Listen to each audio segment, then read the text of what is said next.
Hi everyone, this is just going to be a quick update. For the past couple of weeks I've been hiding away, making a new creation to support the Wi-Fi functionality that I released in my last video. As you can see, it's on a PCB compared to my other prototypes that were on a breadboard. It's hard to get a scale from this video, but the breadboard's very small. It's exactly 10 times 15 centimeters, and I've managed to fit everything on there.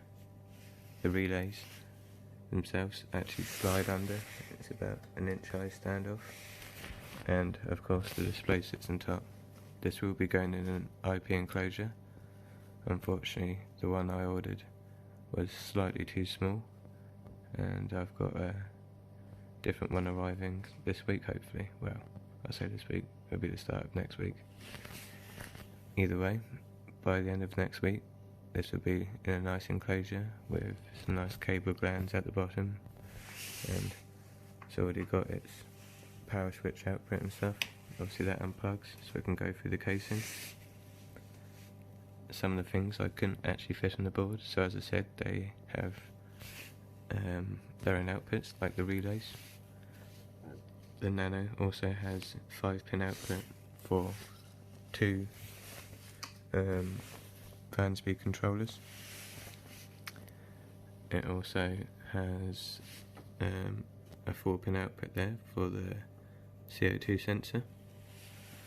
A lot of this stuff can be unplugged. They are on your standard Arduino style female headers. Yeah, I'm quite impressed with it. It's really compact.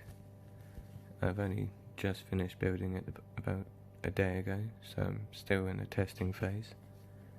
I just had something unplugged a second ago, and I recorded a video and I was wondering why something wasn't working. But that's me just being silly. So instead of using a standard Arduino Mega 2560, I'm using Arduino Mega Pro. So here's one here, and if we compare that to a proper one, it's about a third of the size.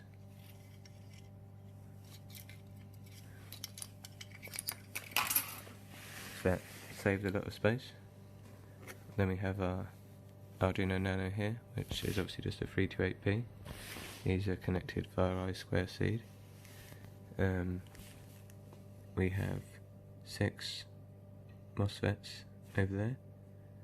We've got standard circuitry, but just nice and compact. And that obviously supports 6 parasitic pumps. We have a passive buzzer and an RGB LED. We have I'll get to that later. We have a DS3231 RTC, ultrasonic sensor, but the waterproof variant. So that's dangling down here somewhere, there.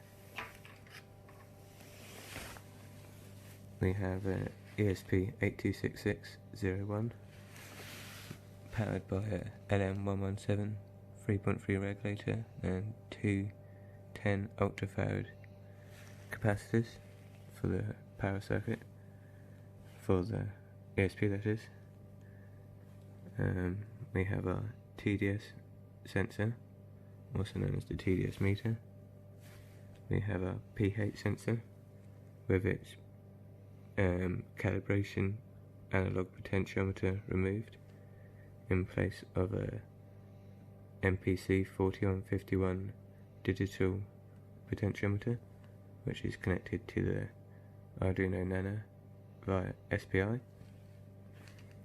The 2 sensors are isolated from each other via 2 pairs of transistors, the 337 series.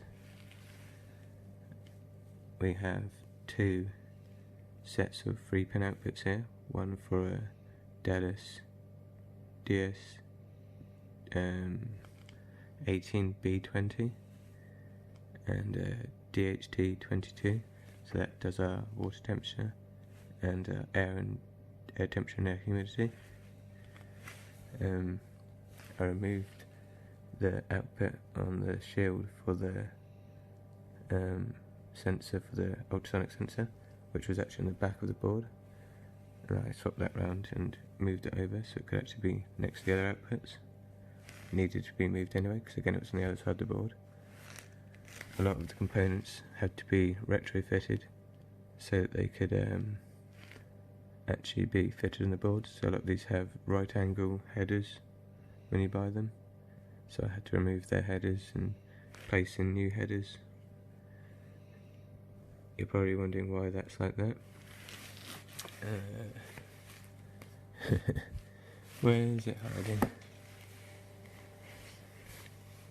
I've got an 8-channel logic level converter hiding around here somewhere. It was just here. Oh. Well, hopefully I'll find it in a second, but I had a 8-channel logic level converter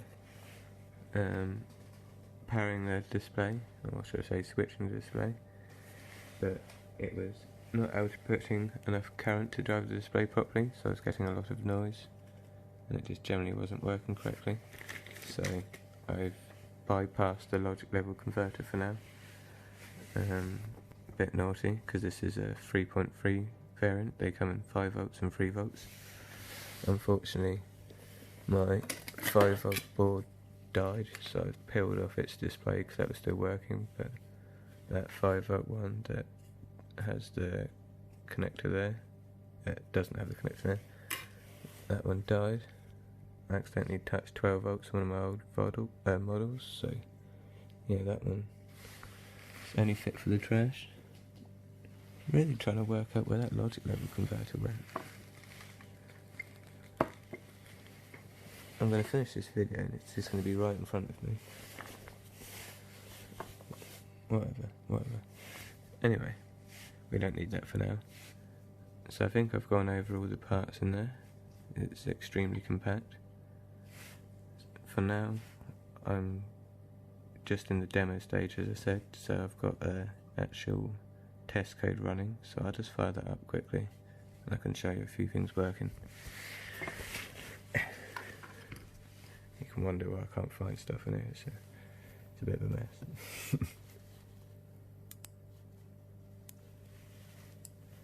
So if we just go over here, if I just type in question mark, yeah, we'll get out some commands. So let's just do the obvious stuff first. If I show you this, if I type M in, you'll see the TDS sensor power up, and that will take a reading and power off. So if I just type in M, just put the camera over here because it happens quite quickly. We've got our EC reading of the water. Now, because I've just powered this up, if I want to take the pH reading, I first need to set the digital potentiometer to at least any setting, because by default it's just in a floating state, so you'll just get a floating weird analog reading. So I'm just going to send a reading of P0. Oh, sorry, should I say I'm sending a switch case. So where is it? It's C0. So if I send C0, not 2 zeros, we set the digital potentiometer to its 0 step, and now I can take a pH reading using L. I'll just go over here, we'll see this power up. We've got about what we'd expect from my water. It's not the cleanest of water, not that it's just been in a cup for days, it's all evaporated down. The RTC is new, so I haven't actually set the time yet, but we can at least get that. So we can get that using G. So we just fire that in there. Yep, so I powered it up 8 days ago, which is about correct, that's when it arrived. What else can we do? We can obviously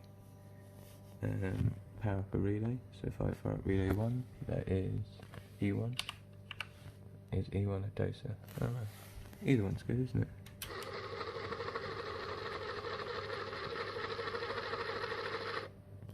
And then we can fire up a relay, which is going to be F1.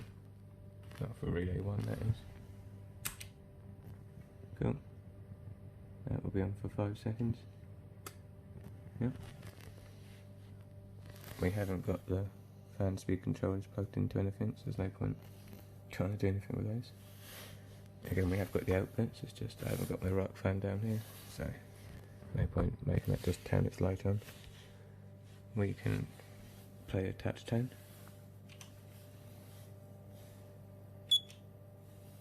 Cool. There's no point me setting the alarm, it's quite late. I'll get in trouble if I start beeping alarm modes. What else can we do? We can start the display. Yeah, that'd be a good thing to do.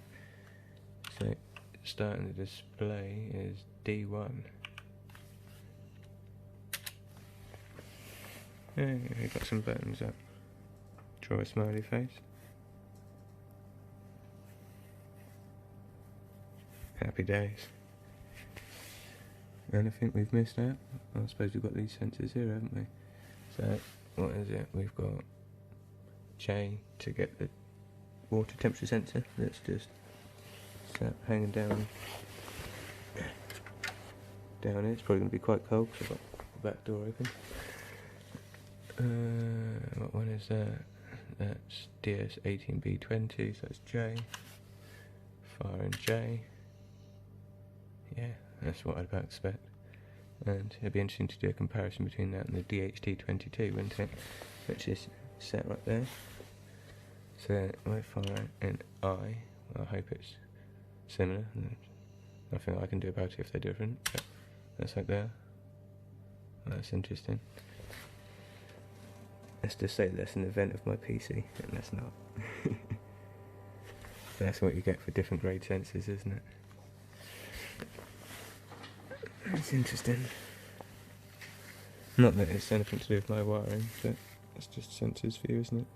I'd like to think it is because it's next to the PC vent and that one's tucked around the side. I expected something like that to happen anyway. Just playing with my camera zoom. It's the new S20 Ultra 5G. Hopefully it's got a good camera. Anyway, so that's what other switch cases have we got? I think we've gone through those. We've got the RTC time, ultrasonic sensor bedding. Well, that's hanging on my headphones, but it might bounce off the PC case. It will get the closest echo back, so that couldn't be that accurate, but we can try. That's H. 39 centimetres. I'd say that's about right. Happy days.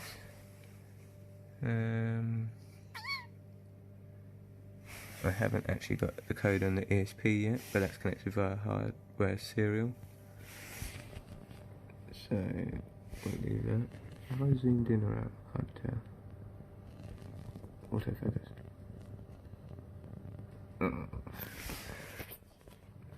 I think that is about it. So that is the new PCB layout. Nice and small, supports everything. As far as parts list go, I went through all the parts a minute ago. There's a lot of parts in here. What's happened there? There we go. It's just Word being weird, isn't it? It's just not loading it. But yeah, so for all the parts, which is a lot of parts, it actually comes to quite a lot of money. £313. So it is a very expensive PCB. And it's not because the PCB itself cost loads of money. That's about the same price as what it cost you for 2 breadboards, which is what you'd require for the other layout. So the price is the same, it's just the parts are quite expensive, and they are some of the most cheapest parts that are trustworthy. Any cheaper than you'd start getting very inaccurate sensors. So yeah, it's not a cheap project, but then again, it's not meant to be just a project, it's meant to actually be a functional controller. And as I said, I'm getting my enclosure soon, and I'll have this in the enclosure by the end of next week, and then I'll be fully integrating the new Wi-Fi code and testing it fully, and it will be released. I know a lot of you are asking for the Wi-Fi code now, but as I said, I couldn't actually test the Wi-Fi code until I'd rebuilt my controller, and this is what I meant by that. And now that I've rebuilt it, I don't want to just go straight to testing the code, because I want to get it properly in its case, get it all tidied up, get a little output on the side for the USB for the FTTI, so I can just sit and program it. And yeah, I'll be uploading the code by next weekend. Well, as long as everything goes smoothly. You can never guarantee anything, can you? But no, this is it. I hope you like it. If you want me to build your controller, as I said, the current price for the parts alone is £313, that's to say £315. And as for labour, well, we'll discuss that if and when you want one built. Anyway, thanks for watching.